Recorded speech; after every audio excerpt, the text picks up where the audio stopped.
नमस्कार, मी प्रणाली भोसले. माझे कोकणच्या प्राइम टाइम बुलेटिन मध्ये आपल्या सर्वांचं मनपूर्वक स्वागत करते. बुलेटिनला सुरुवात करण्याआधी पाहूयात हेडलाईन्स. शिवसेना उद्धव बाळासाहेब ठाकरे पक्षाचे पक्षप्रमुख उद्धव ठाकरे 4 आणि 5 फेब्रुवारीला कोकण दौऱ्यावर. उद्धव ठाकरेंच्या दौऱ्यामुळे शिवसेना उद्धव ठाकरे पक्षांच्या कार्यकर्त्यांमध्ये नवचैतन्य. जिल्हा प्रमुख संदेश पारकर यांनी दिली दौऱ्याची माहिती. पेणमध्ये निवृत्त एसटी कर्मचाऱ्यांची विभाग नियंत्रक कार्यालयासमोर निदर्शने. विविध प्रकारच्या मागण्यांचे दिले निवेदन. राज्यभरात मराठा कुणबी नोंदींचा शोध. सर्वात कमी नोंदी सिंधुदुर्ग जिल्ह्यात. जिल्ह्यातील सर्व नोंदींची लवकरच ऑनलाईन नोंदणी करावी. राष्ट्रवादीच्या अर्चना घारे यांनी दिले जिल्हाधिकाऱ्यांना निवेदन. आणि कणकवली उड्डाणपुलाला दिले भालचंद्र महाराजांचे नाव. शहराच्या इतिहासात अजून एक ऐतिहासिक पहाट. पाहुयात सविस्तर वृत्त. शिवसेना पक्षप्रमुख माजी उपमुख्यमंत्री उद्धव ठाकरे यांची जनसंवाद यात्रा येत्या 4 आणि 5 फेब्रुवारी रोजी सिंधुदुर्ग रत्नागिरी जिल्ह्यात होणार आहे. या दौऱ्यानिमित्तानं शिवसैनिकांमध्ये नवचैतन्य निर्माण झालंय. सिंधुदुर्गवासीय आणि शिवसेना उद्धव बाळासाहेब ठाकरे पक्षाचे कार्यकर्ते जिल्ह्यात त्यांचे ठिकठिकाणी भव्य स्वागत करणार आहेत. शिवसेना पक्षप्रमुख उद्धव ठाकरे जनसंवाद यात्रेनिमित्त कार्यकर्त्यांमध्ये उत्साह निर्माण झाला असल्याची माहिती शिवसेना जिल्हा प्रमुख संदेश पारकर यांनी दिली आहे. कणकवली येथील विजय भवन येथे शिवसेना उद्धव बाळासाहेब ठाकरे पक्षाच्या प्रमुख पदाधिकाऱ्यांच्या झालेल्या बैठकीत उद्धव ठाकरे यांच्या स्वागताचे नियोजन करण्यात आले. मुख्यमंत्री पदावरून पाय उतार झाल्याच्या नंतर हा प्रथमच सिंधुदुर्गामध्ये कोकणमध्ये हा उद्धवजींचा दौरा आणि याच्यासाठी फार मोठं नियोजन हे सिंधुदुर्गच्या शिवसैनिकांच्या वतीनं त्या ठिकाणी करण्यात आलेलं आहे.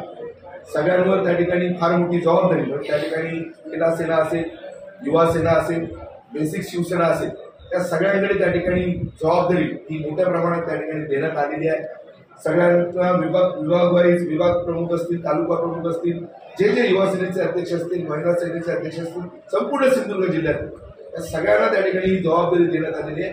आणि एक उत्साही वातावरण त्या निमित्ताने, कारण उद्धवजी आल्याच्या नंतर आपल्याला माहिती आहे की ज्या पद्धतीनं सातत्यानं कोकणचं विशेष प्रेम, सिंधुदुर्गवासियांचं विशेष प्रेम हे उद्धवजींच्या मागे त्या ठिकाणी राहिलेलं आहे आणि याचा प्रत्यक्ष अनुभव आपण सातत्याने घेतलेला आहे. आणि म्हणून तितकाच मोठा प्रतिसाद, प्रचंड असा प्रतिसाद, प्रचंड असं जल्लोषी उत्साही हा दौरा त्या निमित्तानं होणार आहे. मोठ्या संख्येने सगळ्या शिवसैनिकांवर ही जबाबदारी त्या ठिकाणी दिलेली आहे आणि मला विश्वास आहे की हा उत्साह एकंदरीत चांगल्या जल्लोषामध्ये, उत्साहामध्ये हा दौरा त्या ठिकाणी यशस्वी होणार आहे. त्याच्या पद्धतीने सगळे कार्यकर्ते, शिवसैनिक हे त्या ठिकाणी कामाला लागलेले आहेत. तर सिंधुदुर्गात कायद्याविरोधात जाल कोणी भूमिका घेतली तर त्याला कायम विरोध राहील, अशी ठाम भूमिका शिवसेना उद्धव बाळासाहेब ठाकरे पक्षाचे आमदार वैभव नाईक यांनी मांडली आहे. नितेश राणेंनी आपल्या वडिलांचा म्हणजेच नारायण राणेंचं राजकीय अस्तित्व कमी झालंय हे मान्य केलं असल्याचं देखील ते म्हणाले. नितेश राणे संपूर्ण महाराष्ट्रभर हिंदुत्वाची भूमिका घेऊन फिरण्याचा प्रयत्न करत आहेत आणि खरं त्यांनी राजकारणासाठी फिरतात हे काल उघड झाले. त्यांचाच पक्षाचा कार्यकर्ता ज्याने आपल्या देशाच्या विरोधात स्टेटस ठेवलं होतं आणि तो त्यांचा कार्यकर्ता होता हे आम्ही सिद्ध केलं. आणि त्यानंतर सकाळी त्याच्या विरोधात आंदोलन झालं आणि संध्याकाळी त्याच्या विरोधात त्यालाच घेऊन पोलीस स्टेशनला जाण्याचं काम नितेश राणे यांनी केलेलं आहे. आणि त्यामुळे हे फक्त राजकारण करतात. आपल्यावर आले तर तो मुस्लिम देश अभिमानी आणि आपल्यावर नसला तर तो देश द्रोही अशी जी भूमिका असतात त्याचा पर्दाफाश आम्ही काल केलेला आहे. आणि लवकरच ज्या खरं तर सगळेच सिंधुदुर्ग जिल्ह्यातले मुस्लिम असून दे ते देशप्रेमी आहेत, परंतु असं कोण ह्यांचाच कार्यकर्ता अशा भूमिका घेतात आणि लोकांमध्ये ते निर्माणाचा कार्यक्रम मुद्दाम करतात की असा प्रश्न आता कालच्या त्या सलमान शेखच्या निमित्ताने दिसून आलेला आहे की हेच खरं तर हे गुन्हे करण्यासाठी किंवा वातावरण अशांतर करण्यासाठी भाजपचेच कार्यकर्ते मदत करतात काय आणि त्यांना पडद्यामाडून नितेश राणेचा सपोर्ट आहे की काय. कारण सिंधुदुर्ग जिल्ह्यामध्ये किती वातावरण केलं तरी ते वातावरण एकमेकांमध्ये द्वेष निर्माण होत नाही आणि त्यामुळे आपले कार्यकर्ते घेऊन हा द्वेष निर्माण करण्याचा प्रयत्न करतात की ह्याच्या संदर्भात आम्ही जिल्हा पोलीस प्रमुखांना भेटणार आहोत आणि जिल्हा पोलीस प्रमुखांना ह्याची चौकशी करण्याची मागणी या ठिकाणी करणार आहोत. एक तर आधी त्यांनी मान्य केलं की आपल्या वडिलांना आता राजकीय अस्तित्व त्यांचं कमी झालं हे त्यांनी मान्य केलेलं आहे आणि त्यामुळे त्यांनी बॉस आपले बदलले आहेत ह्याबद्दल हे आधी त्यांनी निश्चित झालं आहे आणि त्यामुळे त्यांचे बॉस कोण असतील तरी ज्या महाराष्ट्रात काय मला माहिती नाही, परंतु सिंधुदुर्ग जिल्ह्यात कायद्याच्या विरोधात भूमिका झाली आणि जर कोण असं करत असेल तर आमचा विरोध राहील आणि आम्ही त्या पद्धतीने रस्त्यावर सुद्धा उतरायलाच कमी पडणार नाही. निवृत्त एसटी कर्मचाऱ्यांच्या मागण्या मागील अनेक वर्षांपासून प्रलंबित होत्या. या मागण्यांकडे लक्ष वेधून घेण्यासाठी आज पेण तालुक्यातील विभाग नियंत्रक कार्यालयासमोर निदर्शने करण्यात आली आहेत. या मागण्यांमध्ये प्रामुख्याने पेन्शनची प्रलंबित असणारी प्रकरणे लवकरात लवकर निकालात काढण्यात यावीत. भारत सरकारच्या नवीन पेन्शन योजना धोरणामध्ये विलंब होत आहे, ती प्रक्रिया लवकरात लवकर पूर्ण करावी. कर्मचाऱ्यांना त्यांच्या पती पत्नीसह सर्व बस गाड्यांमधून प्रवास करण्यासाठी वर्षभर पास मिळावा. कामगार करारानुसार वैद्यकीय बिलांची प्रतिपूर्ती करावी यासह इतर मागण्या आपल्या निवेदनातून यावेळी देण्यात आल्या. यावेळी राज्य परिवहन निवृत्त कर्मचारी संघटनेचे अध्यक्ष दिलीप जाधव, कार्याध्यक्ष JP पाटील, रिपब्लिकन एसटी कर्मचारी संघटनेचे राज्य सरचिटणीस सीताराम कांबळे, कार्यवाहक GM पाटील, अनेक निवृत्त एसटी कर्मचारी उपस्थित होते. निवृत्त कर्मचाऱ्यांचे काही विषय जे आहेत त्याच्यामध्ये विभागीय कार्यस्तरावरचे आणि मध्यवर्ती कार्यालय स्तरावरचे काही विषय आहेत. विभागीय कार्यस्तरावरचे जे काही विषय आहेत ते मार्गी लावण्याचा आम्ही प्रयत्न करू 100%. लवकरात लवकर त्याच्याविषयी आम्ही ज्या काही अडचणी आहेत, त्रुटी आहेत त्या मार्गी लावण्याचा 100% प्रयत्न करू. बरेचसे विषय हे पेन्शनशी रिलेटेड आहेत, त्याच्याविषयी जे काही टेक्निकल अडचणी आहेत त्या कशा लवकरात लवकर दूर करता येतील ते आम्ही बघून सोडवण्याचा प्रयत्न करू. बाकी जे काही त्यांचे मध्यवर्ती कार्यालय स्तरावरचे प्रॉब्लेम आहेत ते तिकडे घेता येतच ते विषय. तिकडून जे काही सूचना येतील आम्हाला आदेश येतील त्याप्रमाणे करू. सर्व महाराष्ट्रभर निवृत्त कर्मचारी संघटनेतर्फे आंदोलन करण्यात आलेले आहेत आणि त्या अनुषंगाने रायगड विभागाचं आंदोलन विभाग नियंत्रक कार्यालय रामोडी येथे होत आहे आणि अत्यंत चांगल्या प्रकारे आंदोलन यशस्वीपणे पार पाडलेलं आहे. त्यामध्ये साधारणतः 300 ते 350 आमचे सेवानिवृत्त कर्मचारी हजर आहेत. त्याने उत्तम प्रतिसाद दिलेला आहे आणि आमच्या ज्या काही मागण्या आहेत त्या आम्ही प्रशासनाकडे मांडलेल्या आहेत. त्या प्रशासनामध्ये त्याची साधक-बाधक चर्चा होऊन विभागीय लेवलचे जे काही प्रश्न आहेत ते प्रश्न हे इथले विभाग नियंत्रक, रायगडचे विभाग नियंत्रक हे सोडवण्याचा प्रयत्न करणार आहेत. त्यांच्यासाठी आम्हाला 31 तारीख त्याने दिलेली आहे पुढील मिटिंगसाठी आणि जे प्रश्न सेंट्रल कमिटीचे आहेत किंवा राज्यस्तरीय आहेत ते प्रश्न मुंबई सेंट्रलच्या कार्यालयाकडून सोडवण्याचा प्रयत्न करणार आहेत. तर मराठा आरक्षणाच्या लढ्याला मोठं यश आलं असून मनोज जरांगे पाटील यांच्या सर्व मागण्या मान्य करण्यात आल्या. तसा अध्यादेश मुख्यमंत्री एकनाथ शिंदे यांनी दिल्यानंतर जरांगे पाटील यांनी मुंबईमधील आंदोलन स्थगित करण्याचा निर्णय घेतला होता. मात्र अंतरवाली सराटीमध्ये झालेल्या बैठकीनंतर त्यांनी कायद्याची अंमलबजावणी होईपर्यंत आंदोलन सुरूच राहणार असल्याची मोठी घोषणा केली आहे. प्रत्येक मराठ्याला आरक्षण मिळाल्याशिवाय माघार घेणार नाही असं ते म्हणाले. जोपर्यंत अध्यादेशाची कायदेशीर अंमलबजावणी होत नाही तोपर्यंत आपल्याला सावध राहावं लागेल. त्यामुळे हे आंदोलन सुरूच राहणार आहे असं मनोज जरांगे पाटील यांनी स्पष्ट केलंय. तसेच शेवटच्या मराठ्याला आरक्षणाचे प्रमाणपत्र मिळत नाही तोपर्यंत मी इथून उठणार नाही. एकाही मराठ्याला आरक्षणाचे प्रमाणपत्र मिळाले की आंदोलनाचं काय करायचं ते ठरवू असं जरांगे पाटील म्हणाले आहेत. त्याचप्रमाणे सगळे सोयऱ्यांनाही नोंदी मिळाल्यास प्रमाणपत्र देण्याचा अध्यादेश काढला आहे, त्याची सरकारने अंमलबजावणी करावी. नोंद मिळालेल्या सगळ्या सोयऱ्यांना OBC प्रमाणपत्र मिळेपर्यंत हे आंदोलन सुरूच राहणार आहे. त्यानंतर खरा गुलाल उधळू विजय साजरा करू असं मनोज जरांगे पाटील यांनी सांगितलंय. मराठा समाजाकडून आरक्षणाबाबत लढा संपूर्ण महाराष्ट्रभर सुरू आहे. त्याचाच एक भाग म्हणून महाराष्ट्रातील प्रत्येक जिल्ह्यात मराठा कुणबी नोंदी शोधण्याचं काम युद्ध पातळीवर सुरू आहे. परंतु सिंधुदुर्ग जिल्ह्यात यामध्ये सर्वात कमी नोंदी सापडल्या असून जिल्हा पिछाडीवर आहे. त्यामुळे सिंधुदुर्ग जिल्ह्यात सापडलेल्या नोंदी लवकरात लवकर ऑनलाईन करून घेऊन जिल्हाधिकाऱ्यांनी आपल्या स्तरावरून जातीने लक्ष घालून सर्व यंत्रणा प्रभावीपणे राबवून सापडलेल्या आणि नवीन सापडणाऱ्या सर्व नोंदी लवकरात लवकर ऑनलाईन करून घ्याव्यात अशा मागणीचे निवेदन राष्ट्रवादी काँग्रेस पक्षातर्फे राष्ट्रवादी महिला काँग्रेस कोकण विभाग अध्यक्षा अर्चना घारे परब यांच्या नेतृत्वाखाली सिंधुदुर्ग जिल्हाधिकारी यांना देण्यात आले. माननीय जरांगे पाटील साहेबांच्या आंदोलनाला मराठा आरक्षणासंदर्भात अंशतः यश आलेलं आहे आणि त्या संदर्भात आता पूर्ण महाराष्ट्रात कुणबी नोंदी शोधण्याचं काम युद्ध पातळीवर चालू आहे. पण महाराष्ट्राचा विचार केला असता सिंधुदुर्ग जिल्ह्यामध्ये तेवढ्या स्पीडने काम झालेलं दिसत नाही आणि कुणबी नोंदणी पण आढळल्या असं ते सांगत नाही आहेत. आता आम्ही कलेक्टर साहेबांची वेळ घेऊन आम्ही त्यांना भेटायला आलो, तर त्यांनी सांगितलं की आमचं काम चालू आहे, पण अजून ऑनलाईन अपलोड झालेलं काहीही दिसत नाही. कुणबी नोंदी जर शोधल्यात, सापडल्यात, जर मोडी लिपीचं वाचन झालेलं आहे, सगळं तुम्ही शोधलं आहे, दप्तर तपासलेलं आहे, तर मग नोंदी का दिसत नाहीत आणि दिसत असतील तर त्या अपलोड का नाही केल्यात? ज्या काही सापडलेल्या आहेत त्या अपलोड कराव्यात आणि त्यामुळे लोकांना कळतील ना किती झाल्यात. ही आमची मागणी आम्ही त्यांच्याकडे केली आणि राष्ट्रवादी काँग्रेस पार्टीकडनं आम्ही सर्व राष्ट्रवादी परिवार इथे आलेलो आहोत आणि अशी मागणी त्यांच्याकडे केलेली आहे. आता ते म्हणाले आम्ही लगेच 1 दिवसात त्या लवकरात लवकर अपलोड करतो असं त्यांनी सांगितलेलं आहे. मुंबई गोवा महामार्ग चौपदरीकरणाअंतर्गत कणकवली शहरातून गेलेल्या उड्डाणपुलाला अखेर परमहंस भालचंद्र महाराज उड्डाणपूल असं नाव देण्यात आलंय. परमहंस भालचंद्र महाराज यांचा जन्मोत्सव सोहळा सुरू असतानाच कणकवली वासियांकडून सोमवारी पहाटेच्या सुमारास हे नामकरण करण्यात आले. कणकवली येथील अप्पासाहेब पटवर्धन चौकामध्ये बाजारपेठकडे येणाऱ्या रस्त्याच्या दिशेनं हा नामफलक लावण्यात आलाय. या फलकावर परमहंस भालचंद्र महाराज यांच्यासह अप्पासाहेब पटवर्धन यांचे छायाचित्र आणि श्री स्वयंभू रवळनाथ या ग्रामदेवतांचं नाव देखील आहे. कणकवली शहरातील महामार्ग उड्डाणपुलाला भालचंद्र महाराज यांच्या सोबतच अप्पासाहेब पटवर्धन यांचं नाव देण्याची मागणी काही वर्ष सुरू होती. अद्यापपर्यंत या उड्डाणपुलाला नाव देण्याबाबत केवळ चर्चा झालेली असतानाच सोमवारी कणकवली शहरात पहाटे घडलेली घटना चर्चेचा विषय बनली आहे. कणकवली शहरातील छत्रपती शिवाजी महाराजांचा पुतळा यापूर्वी अनेकदा स्थलांतरित करण्याबाबत चर्चा झाल्या होत्या. हा पुतळा देखील पहाटे 4 वाजण्याच्या सुमारास स्थलांतरित करण्यात आला होता. गेली अनेक वर्ष सुरू असलेला हा प्रलंबित प्रश्न महायुतीच्या सत्ता स्थापनेनंतर चुटकीसरशी सुटला होता. त्यानंतर आता पुन्हा एकदा कणकवली शहरात पहाटेच्या प्रहरी ही एक महत्त्वपूर्ण घटना घडल्यानं कणकवलीच्या इतिहासात या पहाटेची पुन्हा एकदा वैशिष्ट्यपूर्ण अशी नोंद झाली आहे.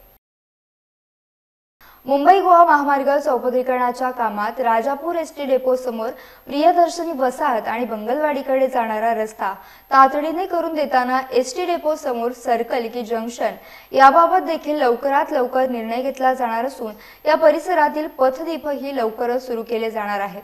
तसे ठोस आश्वासन प्रशासन आणि ठेकेदारांकडून देण्यात आल्याची माहिती राजापूरचे माजी नगर अध्यक्ष ॲडव्होकेट जमीर खलिफे यांनी दिली आहे. आता ही कामे तातडीने मार्गी लागण्यासाठी पाठपुरावा केला जाणार असल्याचंही खलिफे यांनी सांगितलंय. मुंबई गोवा महामार्ग चौपदरीकरणाच्या कामात राजापूर एसटी डेपो समोर सर्कल के जंक्शन याबाबत कोणताही ठोस निर्णय होत नाही, तर प्रियदर्शनी वसाहत बंगलवाडीकडे जाणाऱ्या रस्त्याबाबतही कोणतीही कार्यवाही केली जात नाही, तर अनेक ठिकाणी पथदीप सुरू करण्यात आले नाहीत.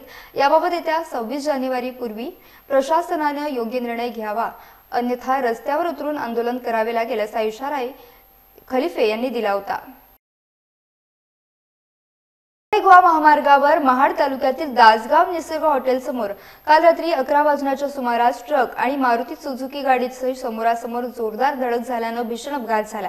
या अपघातामध्ये कोणतीही जीवितहानी झाली नाही, मात्र मारुती सुझुकी मधील 5 प्रवासी गंभीर जखमी झाले असल्याची माहिती मिळाली. अपघातातील सर्व जखमींना शासकीय रुग्णालयात उपचारासाठी दाखल करण्यात आले. यामध्ये मारुती सुझुकी गाडीचं मोठ्या प्रमाणात नुकसान झालं असून या घटनेचा पुढील तपास पोलीस करत आहेत. सरकारी अधिकारी कर्मचारी म्हटलं की बदली आणि निवृत्तीचा हा पाठशिवणीचा खेळ सुरूच असतो. रायगड जिल्ह्यातल्या नागोठणे पोलीस ठाण्याचे प्रभारी अधिकारी संदीप पोमण यांची स्थानिक गुन्हे अन्वेषण शाखा अलिबाग रायगड या ठिकाणी बदली झाली आहे, तर पोलीस ठाणे प्रभारी अधिकारी म्हणून नव्यानं सहाय्यक पोलीस निरीक्षक हरेश कळसेकर यांची निवृत्ती झाली असून त्यांनी नव्यानं पदभार स्वीकारलाय. त्यामुळे सहाय्यक पोलीस निरीक्षक संदीप पोमण यांना निरोप देण्यात आलाय, तर पोलीस निरीक्षक हरेश कळसेकर यांचा स्वागत समारंभ उत्साहात संपन्न झाला. पालकांनी दर्जेदार शिक्षण देण्यासोबतच मुलांवर आदर्शवत संस्कार घडवावेत असं आवाहन सहाय्यक पोलीस निरीक्षक संदीप पोमण यांनी केले. यावेळी पोलीस ठाणे हद्दीतील शांतता कमिटी, महिला दक्षता कमिटी, सामाजिक आणि राजकीय क्षेत्रातील प्रतिष्ठित व्यक्ती, पोलीस पाटील, लोकप्रतिनिधी उपस्थित होते.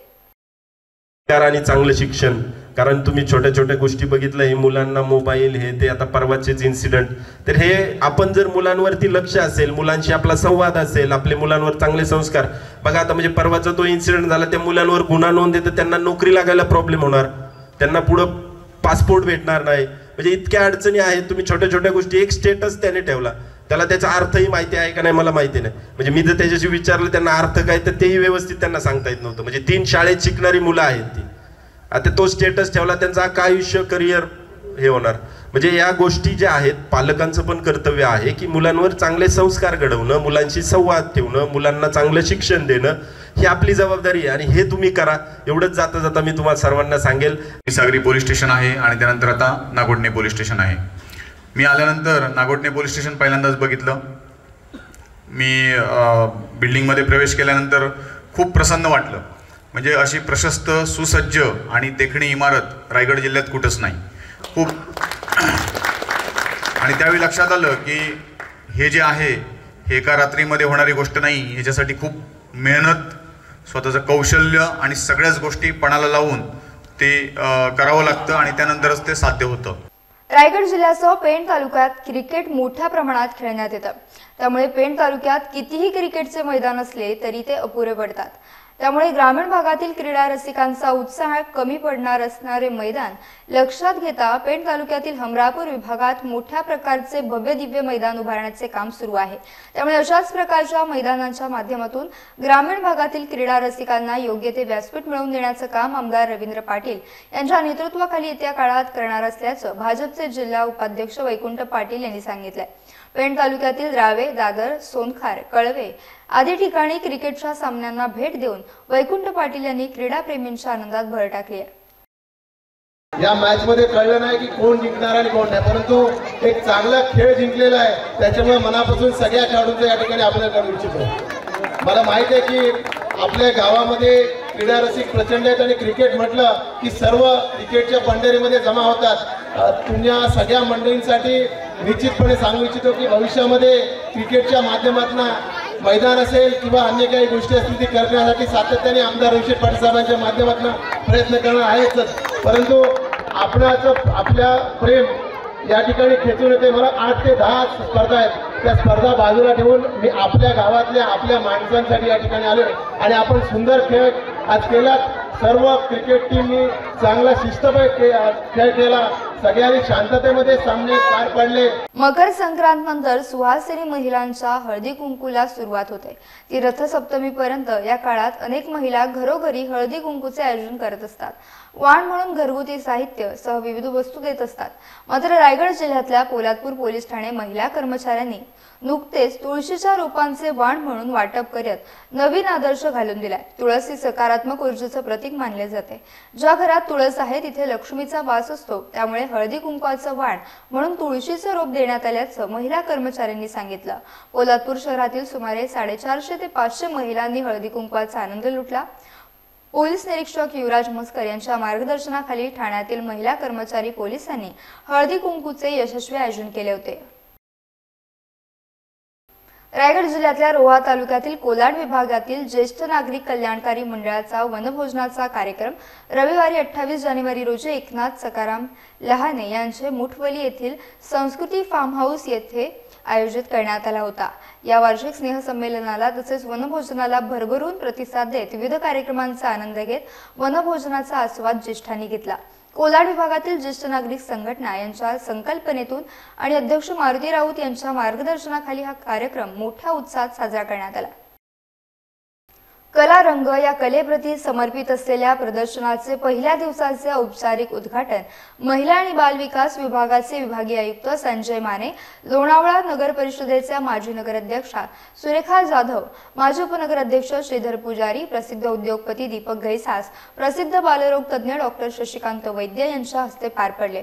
तर दुसऱ्या दिवशीचे उद्घाटन जे स्कूल ऑफ आर्टचे डीन विश्वनाथ साबळे आणि शशिकांत गोरखे यांच्या हस्ते संपन्न झाले. या प्रदर्शनात नाविन्यपूर्ण आर्ट फर्स्ट लॅबच्या माध्यमातून ISC मधील मुलांनी जपलेल्या आणि त्यांनी तयार केलेल्या उत्कृष्ट कलाकृती दाखवण्यात आल्या. यासोबतच सक्षम आणि आकार या प्रकल्पांतर्गत महिलांनी तसेच मुलांनी तयार केलेल्या दागिन्यांचे, पोशाखांचे आणि विविध कलाकुसरीच्या वस्तूंचे देखील प्रदर्शन भरवण्यात आले होते. प्रोग्राम आहे. आम्ही पुण्यातल्या वस्त्यांमध्ये हे काम करतो आणि ज्या महिला हे सगळं काम करतायत किंवा येत आहेत आमच्याकडे शिकण्यासाठी, सो आम्ही त्यांना बेसिक आणि ॲडव्हान्स कोर्सेस देऊन हे वेगवेगळ्या प्रोडक्ट्समध्ये बनवण्यासाठी आम्ही त्यांना एनकरेज करतो, शिकवतो. आणि जो एक टॅगलाईन आहे आपली, बेटी बचाव बेटी पढाव, आणि जसं मॅम म्हणतात की बेटी कमाव, हा एक आमचा आता हा एक मेसेज फार आवडेल मला गेला तर, की माननीय मोदीजींनी तर 14 नंतर हे सांगितलंच होतं की बेटी बचाओ बेटी पढाओ, पण जोपर्यंत ती कमवायला लागत नाही तोपर्यंत ती सशक्त होत नाही. आणि म्हणून बेटी कमाव, आणि ज्या कमावणाऱ्या बेटी आहेत त्याच पुढे जाऊन बेटींना पढाव आणि बचाव करू शकतील.